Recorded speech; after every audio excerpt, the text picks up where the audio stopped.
જય શ્રી કૃષ્ણ. કેમ છો? કેમ છે મારી યુટ્યુબ ફેમિલી?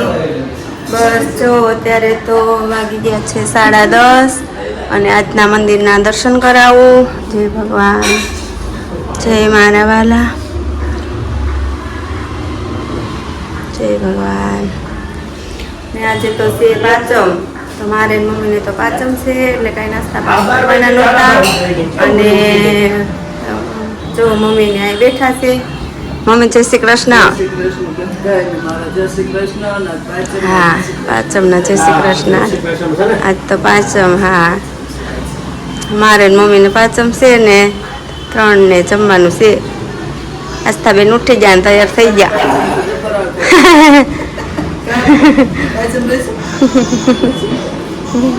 તો એને નાસ્તો કાંઈ કરવો નથી તો એને સફરજન સુધાર દીધું, ચા દૂધ પી લીધા, તૈયાર થઈ ગઈ. દૂરું આવી છે, દૂરું હજી હુતી, થોડીક વાર રહીને પછી ઉઠાડી અને પછી તૈયાર કરું. મિત્રો અત્યારે વાગી ગયા છે 12 અને જો અત્યારે હું મારા નીચે દર્શન કરવા આવ્યો છું ભગવાનના. જાગું એ તો તમને ઉપર આપણે મંદિર આરોગ્ય દર્શન કરાવીએ. અત્યારે હું તમને પહેલાં ગણપતિ દાદાના આપણે આજના દર્શન કરાવું. ભગવાનને આરતી ને બધું થઈ ગયું છે સવારમાં બધું ભગવાનને. તો ઋષિ પાંચમ છે એટલે ખાસ તો જો રહેતા હોય તો ખાસ રહેવું જોઈએ. મારા બા અને જાગુને લગભગ બધા રહ્યા છે. હજી અમે જો કે કાંઈ નાસ્તા પણ કંઈ કર્યા નથી. ભૂખ તો લાગી છે, હવે જોઈએ અથવા એકટાણું કરશું કઈ રીતનું છે. બાકી આજે પાંચમ છે, મારા પપ્પાએ આખો દિવસ એમાં છે અને હું જો આગળ બપોરે મારે કથા છે એટલે જવાનું છે કથાની અંદર. અને બાકી ત્યાં પણ 1-2 છે પાંચમનું ને એવા બધા કામ નાના મોટા બધા બતાવશું. અને મારા પપ્પા બહારના કામમાં છે અને બાકી જો અત્યારે ભગવાનની પૂજાની તો થઈ ગયું છે અને અત્યારે બહાર રમવા આવ્યા છે. હા, ઓલા કઈ ગયું બે એવું છે. ચાલો તો જો અહીંયા અત્યારે તો તડકો નીકળો મસ્તનો 1 મિનિટનો. અહીંયા ચા સારો ઓલા 3 વાવ્યા ને નવા 4 વાવ્યા 4 અહીંયા હમણાં કાઢી નાખ્યા હતા. વચ્ચે ઓલું કંઈક સરકારે કીધું હતું ને કે અમુક વૃક્ષના લીધે નુકસાન થાય છે, કોઈ વૈજ્ઞાનિક હશે કાંઈ જોયું હશે એટલે જેટલા વૃક્ષ એ ટાઈપના હતા એ બધા કઢવા હતા. એટલે પછી નવા વૃક્ષ વાવ્યા હતા. તેમાં અત્યારે અમે તો 2 જગ્યાએ આસોપાલો વાવ્યો હતો, પછી આ જગ્યાએ બાકી હતા તે હમણાં 2-4 દિવસ પહેલાં વાવ્યા છે નવા. એટલે અહીંયા જો સારું એ ઘણા સારા થવા મળ્યો. હા, નાસ્તો વાતાવરણ મસ્ત છે, એમ તડકો નીકળ્યો ને એવું. હા, આજે સારું છે, તડકો સારો નીકળી ગયો. નાસો પાલો વાવ્યા હતા એટલા તો એ લોકો હજી શું છે તોડી જાય ને, હજી તો હરખા ઉજરે છે ત્યાં તોડી જાય પાન એટલે જલ્દી ગ્રોથ ન થાય એવું બધું છે. પણ કોશિશ કરી છે સારા તો એ ઘણા ઊંચા થઈ ગયા. નગર ખાલી બી વાવ્યા તેના આપણે બી વાવ્યા હતા ને કા આસોપાલોના બી વાવ્યા હતા. રોપ આસોપાલોના રોપ લઈએ ના ના એવું છે. હા, બી કોક દઈ ગયું હતું ને આપણે વાવ્યા હતા. આ ઓલું નીકળું તો ભેગા કાઢી નાખ્યા હતા. હા, એવું છે. પછી આસોપાલવ ન કે આસોપાલવ સારો ઘરની સામે એટલે એ કોશિશ કરી હતી એવું બધું છે. ચાલો હવે ઉપર આગળ જમવાની રસોઈ બનશે, ભગવાને થાળ અર્પણ કરીશું. ના 2 બેનું નાસ્તા ભાગીને આવી ગઈ છે. મિત્રો અત્યારે વાગી ગયો છે 1 અને જો જમવાની તૈયારી થઈ ગઈ છે. અહીંયા ચાલુ થાળી બનવા મળી છે અને અત્યારે જો ભગવાનને થાળ પણ અર્પણ કરી દીધો છે. મારે એક પૂજા થોડી કરવી હતી બીજી એટલે થાળ ધરવા ટાઈમે હું કંઈ ઉતારી નથી શક્યો, પણ જાગુને મૂકી દીધો અને ભગવાનને ધરી દીધો છે. તો ચાલો ભગવાનને કે જમવા પધારો. આજ તો શ્રીખંડ છે, બટેકાનું શાક, રોટલી, મરચાં અને ભગવાન અર્પણ કર્યું છે. અને આ બાજુ જો બેનને ચાલે છે વિડીયો જોવે છે દુરુબેન આ બાજુ જમતા જમતા. એક બેનને અહીંયા કામકાજ ચાલે છે. જમી લીધું? શું જમી? સરસ. ચાલો તે જમી લીધું દુરુ? હે દુરુ જમી લીધું ને? સરસ. શું જમી? શ્રીખંડ નો ખાતો? શ્રીખંડ નો ભાવે એવું છે. ચાલો તો જાય થાળી તૈયાર થઈ ગઈ છે. મહાદેવ નાના ભાઈના શાળા પધાર્યા છે. મહાદેવ મજામાં? ચાલો તો ચાલો જમવા બે જવું ને. ચાલો તો જમી લઈ. આજ તો વાતાવરણ મસ્ત છે, બહાર ખુલ્લું. આમ ગરમી ફૂલ છે ને હે ને, ગરમી ફૂલ છે પણ આમ ખુલ્લું વાતાવરણ સારું છે. ચાલો જમવાની તૈયારી થઈ ગઈ, જમી લઈએ અમે બધા. ચાલો તમે પણ બધા જમવા. બસ જો અત્યારે તો 7 વાગી ગયા છે અને અમે લોકો આરતીની તૈયારી કરી છે. આરતી ઉપર દીવાબત્તી કરીને આવી ગઈ અને જો અહીંયા આરતીની તૈયારી કરી છે. અહીંયા જો ઢોલકા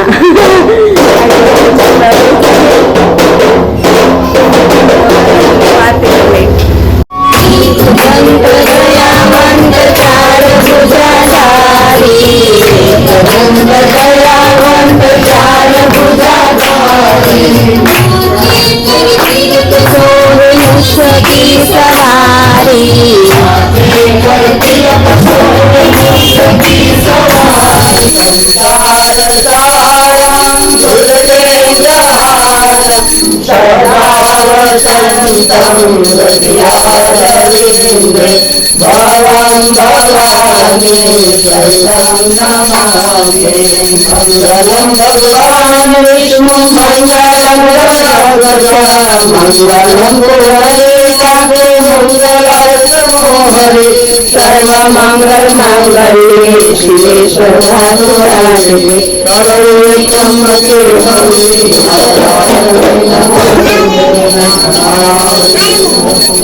ગણપતિ બાપા મોટા, ગણપતિ બાપા સુંદર, ગણપતિ બાપા આપણા, ગણપતિ બાપા બ્યુટીફુલ,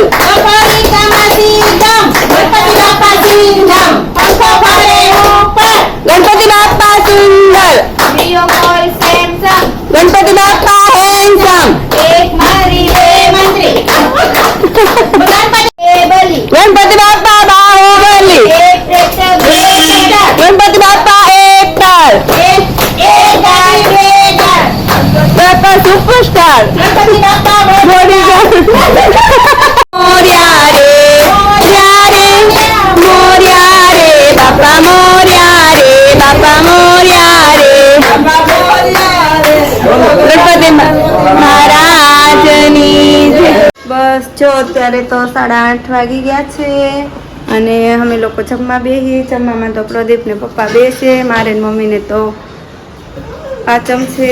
આસ્થાને જો જમાડું છું અને અહીંયા જો બધા જમવા બેઠા છે. ભીંડાનું શાક ને રોટલો એવું બધું છે, ખાધું અને અમે સાબુદાણાની પાપડ આમાં પાસમ છે અમારે તો. હા, આસ્થા બેન જો અહીંયા જમે છે. હિતુ તો અહીંયા છે. હિતુ તાર ન જમવું? હું ઉભો. ઠીક, તો હાલો અમે લોકો જમવા બે જઈએ. તમે હાલો જમવા, ફરાર કરવાનું જમવા. સવા શેર માટી મેં તો પ્રેમથી મગાવી, સવા શેર માટી મેં તો પ્રેમથી મગાવી, તેના બનાવ્યા ગણપતિ દાદા રક્ષા રે કરજો. તેના બનાવ્યા ગણપતિ દાદા રક્ષા રે કરજો. રે ગણપતિ મેં તો અયોધ્યા મોકલ્યા, રે ગણપતિ મેં તો અયોધ્યા મોકલ્યા. સીતાજીએ ચોખલીએ વધાવ્યા ગણપતિ દાદા રક્ષા રે કરજો.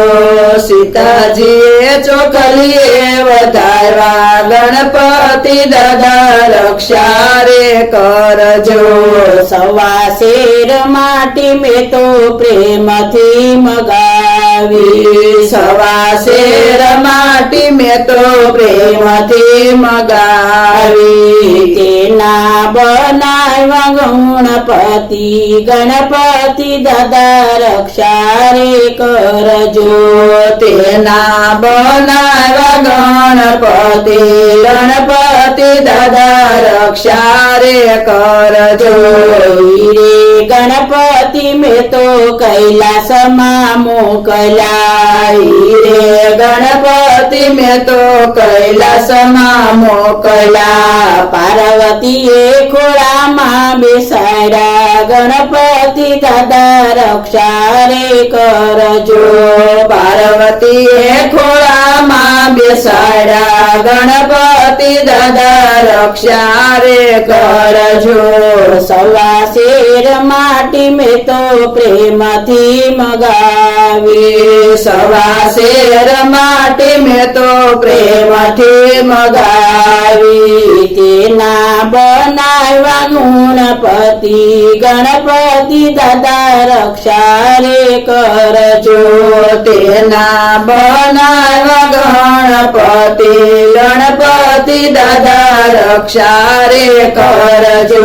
હીરે ગણપતિ મેં તો ગોકુળમાં મોકલ્યા. હીરે ગણપતિ મેં તો ગોકુળમાં મોકલ્યા. રાધાજીએ ફૂલડે વધાવ્યા ગણપતિ દાદા રક્ષા રે કરજો. રાધાજીએ ફૂલડે વધાવ્યા ગણપતિ દાદા રક્ષા રે કરજો. સવા શેર માટી મેં તો પ્રેમથી મગાવી. સવા શેર માટી મેં તો પ્રેમથી મગાવી. તેના બનાવ્યા ગણપતિ ગણપતિ દાદા રક્ષા રે કરજો. તેના બનાવ્યા ગણપતિ ગણપતિ દાદા રક્ષા રે કરજો. હીરે ગણપતિ મેં તો પ્રદીપ ઘેરે મોકલ્યા. હીરે ગણપતિ મેં તો પ્રદીપ ઘેરે મોકલ્યા. જાગુ હવે પ્રેમથી વધાવ્યા ગણપતિ દાદા રક્ષા રે કરજો. જાગુ રે પ્રેમથી વધાવ્યા ગણપતિ દાદા રક્ષા રે કરજો. સવા શેર માટી મેં તો પ્રેમથી મગાવી. સવા શેર માટી મેં તો પ્રેમથી મગાવી. તેના બનાવ્યા ગણપતિ ગણપતિ દાદા રક્ષા રે કરજો. તેના બનાવ્યા ગણપતિ ગણપતિ દાદા રક્ષા રે કરજો. હીરે ગણપતિ મેં તો ધવલભાઈ ઘેરે મોકલ્યા. હીરે ગણપતિ મેં તો ધવલભાઈ ઘેરે મોકલ્યા. ઋતિબેને ફૂલ રે વધાવ્યા ગણપતિ દાદા રક્ષા રે કરજો. ઋતિ હોવે ફૂલ રે વધાવ્યા ગણપતિ દાદા રક્ષા રે કરજો. સવા શેર માટી મેં તો પ્રેમથી મગાવી. એના બનાવ્યા ગણપતિ ગણપતિ દાદા રક્ષા રે કરજો. કૃષ્ણ કનૈયા લાલ કી જય. નમસ્કાર મિત્રો, તો કેમ છો બધા?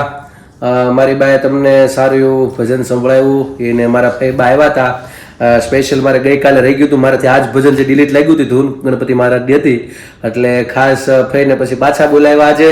અને આજે આવીને ફરીથી બપોર વચ્ચે કે 3-4-5 વાગે કદાચ ગાયો છે. હું હતો નહીં, બહાર ગયો હતો કથામાં હતો, તો રાતે સાંજે આવ્યો એટલે ગાયેલું હતું આમાં. એટલે તમને મેં કીધું અગાઉ વચ્ચે છેલ્લે પછી હું મૂકીશ, તમને શાંતિથી સાંભળી શકો આનંદથી. અને કેવું એ લાગે છે એ પણ મને કોમેન્ટમાં જણાવજો ખાસ ને માટે. અને ખાસ હવે આપણે ગઈકાલનો જે પ્રશ્ન હતો કે કયા ભાદરવા મહિનામાં કયા સમયથી કયા સમયની તિથિ સુધીમાં આપણે શ્રાદ્ધ પક્ષ બોલીએ છીએ, પિતૃઓ માટે આપણે શ્રાદ્ધ આપીએ છીએ, અને એમાં તેમાં શું ખાવાનું મહત્વ છે. તો આજનો આ મારો ગઈકાલનો પ્રશ્ન હતો, તો એનો જવાબ તો પેલા હું બોલી દઉં. તો આપણે ભાદરવા સુદ પૂનમથી ભાદરવા વદ અમાસ સુધીનો જે સમયગાળો છે એને શ્રાદ્ધ પક્ષ કહેવાય છે. એની અંદર આપણા પિતૃઓને જે તિથિમાં આપણા પિતૃઓનું મરણ થયું હોય એ દિવસે આપણે શ્રાદ્ધ અર્પણ કરીએ છીએ, બ્રાહ્મણો જમાડીએ છીએ, સાધુ જમાડીએ છીએ, અને ક્યાંક ને ક્યાંક ગાય અને ગૌશાળામાં બરાબર જે કંઈ આપણી યથાશક્તિ જ્યાં પહોંચી શકીએ જરૂરિયાત લોકોને બધે દાન કરીએ છીએ. તો તેમનું ખાસ મહત્વ છે. અને કાગડાને કાગવસ પણ નાખીએ છીએ, એની પાછળ પણ ઘણા કારણો છે, બધાને મોસ્ટલી ખ્યાલ હોતો હોય છે. અને આવું થોડુંક જ્ઞાન તો બધે જાણવું છે કે એના મળમાંથી કાગડાના વડલો ને એવું બધું થાય છે. તો આપણે નકર અગાસી ઉપર એ પીપળો ને ઉગવાનું કારણ શું? એના મળમાંથી નીકળે છે. એટલે ખાસ કાગડો પર્યાવરણ માટે, હરેક પક્ષી, હરેક પશુ, આ બધું છે આપણા પર્યાવરણ માટે જરૂરી છે. એની પ્રકૃતિનું બહાર એક પણ કામ કરતા નથી માણસ સિવાય.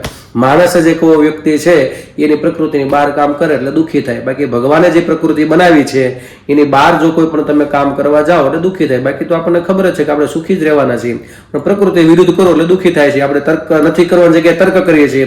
જ્યાં આપણી શ્રદ્ધા હોય ત્યાં શ્રદ્ધા નથી રાખતા, જ્યાં વિશ્વાસ હોય ત્યાં અંધવિશ્વાસ કરી નાખે, જ્યાં અંધવિશ્વાસ છે ત્યાં વિશ્વાસ કરી નાખે છે. એટલે માણસો જ્યાં નથી કરવાની વસ્તુ પકડીને બેસે એટલે દુઃખી થાય છે અને પ્રકૃતિની બહાર ચાલવા જાય એટલે આવું બધું પ્રોબ્લેમ આવે છે.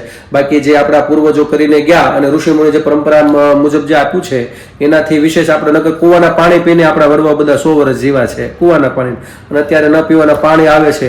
આજે જો એક વિડીયો જોતો હતો, અલ્કાઇન પાણી કંઈક આવે છે, કે નામ તો એવું સારું હતું, બહુ ડીપમાં નથી ગયો, પણ બ્લેક કલરનું પાણી આવે છે, 1.5 લાખ રૂપિયાનું આવે. હવે શરીરની અંદર આપણે કંઈક ઉણપ બધી પૂરી પાડે.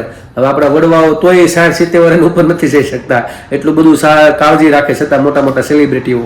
પણ આપણે આપણા વડવાઓ પૂર્વજો હજી હમણાં બહુ દૂરે નથી, 50-100 વર્ષ પહેલા જ એ 100 વર્ષ જીવીને જતા, અને આપણી સામે જે ઘણા છે 120, 125, 30 વર્ષ આવું જીવે છે. શું કામ? કારણ કે એનું જીવનશૈલી તો બહુ શુદ્ધ હતું. સૌથી પહેલા તો એનું મન પ્રસન્ન રહેતું. અને શું કામ? એની પ્રકૃતિની બહાર જતા ને જે પરંપરા મુજબ જે કરવાનું હતું એ કરતા, કે આ મહિનામાં ન ખવાય એટલે ન ખાતા, આ વર્ષમાં આ વસ્તુ ન ખવાય એટલે ન ખવાય, કેરી એટલા ટાઈમમાં જ ખવાય એટલા ટાઈમમાં જ ખવાતી, બધું દવા વગરનું હતું, પાણી ચોખ્ખું હતું. અત્યારે પાણી ગામડાને મોડા એટલા થઈ ગયા, બધું ખરાબ કાદવ બધું ભળી ગયું. તો આ પ્રકૃતિની બહાર જાય દુઃખી થાય. બાકી કોઈ પણ આપણા તહેવારો છે, આપણા પ્રસંગો છે જે વ્યવહારિક, એ બધા પ્રકૃતિને લગતા છે. આપણે પ્રકૃતિને લગતું છે. પીપળે પાણી રેડવા જવું, જેમ મેં આગળ તમને કીધું હતું. તો આ બધું આપણે પર્યાવરણને, પક્ષીઓને બચાવવું, આપણે કેમ કીડીને કણ, હાથીને મણ, તો બધાને સાચવવાની એક જવાબદારી એક માણસને સોંપે. પણ માણસ એની જવાબદારી પોતાની નથી સ્વીકારી શકતો આ સમય પ્રમાણે, તો પછી આ પ્રકૃતિને ન સ્વીકારી શકે. એટલે પછી આપણે એકબીજાને દુઃખી થવું પડે, એકની પાછળ બધાને. તો બસ આજનો આ જવાબ હતો. હવે કોને કોને આપ્યો છે એ તમને હું જણાવું છું. તો છબીલભાઈ જુનાગઢથી આપ્યો છે, શારદાબેન ઉનાથી છે, અર્ચનાબેન અમદાવાદથી છે, સત્યનભાઈ રાજકોટથી છે, અને અશોકભાઈ સુરતથી છે. તો બધાનો ખૂબ ખૂબ આભાર આ ધર્મ પ્રશ્નોત્તરી ભાગ લેવા બદલ. હવે મારો આજનો પ્રશ્ન છે, આ પ્રશ્ન તો હું તો બીજો એક પૂછવાનો તો મારો નક્કી કરેલો, પણ જાગુ કે તમે આ પ્રશ્ન પૂછો, ચાલો એ પ્રશ્ન પૂછીએ. તો જાગુ એ પ્રશ્ન ખાસ મારા પાસે પૂછાવડાવ્યો છે, એટલે તો એ પ્રશ્ન પૂછવા જઈ રહ્યો છું કે ભગવાન કૃષ્ણ છે એમના બહેનનું નામ શું હતું? તો તમારે મને ખાસ, અને હા જે એના બહેન હતા એના મુખેથી કોનો જન્મ થયો હતો એ મને ખાસ કહેજો, કારણ કે આ બહુ સમજા જેવું. એટલે હું આગળ થોડુંક પ્રશ્ન મારું એડ કરું છું. જાગોએ તો મને એટલું જ કીધું, તો આ પ્રશ્ન એટલો પૂછો એમ કે ભગવાન કૃષ્ણ છે એના બહેનનું નામ શું હતું? તો હું મારો પ્રશ્ન એડ કરું છું કે એમના મુખેથી જે જન્મ બાળક થયો હતો એ બાળકનું નામ પણ શું હતું? આ બંને મને તમારે કાલે કોમેન્ટમાં જવાબ આપજો. આશા કરું છું કે તમને મારો પ્રશ્ન સમજાઈ ગયો હશે. આજનો મારે બસ આ પ્રશ્ન હતો, અને હવે તો કેમ કીધું એ નવકથા ચાલુ થઈ જશે. કાલે રાત્રે પણ છે, આજે પણ હતી, કાલે કદાચ બપોરે આવે તો આવે, નકર પછી કાલે સાંજે તો છે. પછી હવે રોજ બબે કથાઓ છે હમણાં ગણપતિમાં, એટલે હમણાં થોડુંક કામકાજ રહેશે. અને તમારી સાથે વધારે જાગુને જ વાતચીત કરતી ને બધું તમને પરિવારને બધાને મળવાનું થશે. તો ચાલો મારા બ્લોગને આજે હું વિરામ આપું છું. કાલે ફરી મળીશું નવી મસ્તી સાથે, નવી વાતો સાથે. તો અમારી ચેનલને તમે લાઈક કરજો, શેર કરજો, સબસ્ક્રાઇબ કરજો, અને હા કોમેન્ટમાં તમારો જવાબ આપજો, પ્રેમ આપજો. અને જો તમે નવા તો સબસ્ક્રાઇબ કરવાનું ભૂલતા નહીં ખાસ. અને મારા વિડીયોને તમે પણ જો તમને ગમે તો શેર કરવાનું પણ ભૂલતા નહીં ખાસ. તો આજ માટે એટલું. આવજો. જય શ્રી કૃષ્ણ. Good night.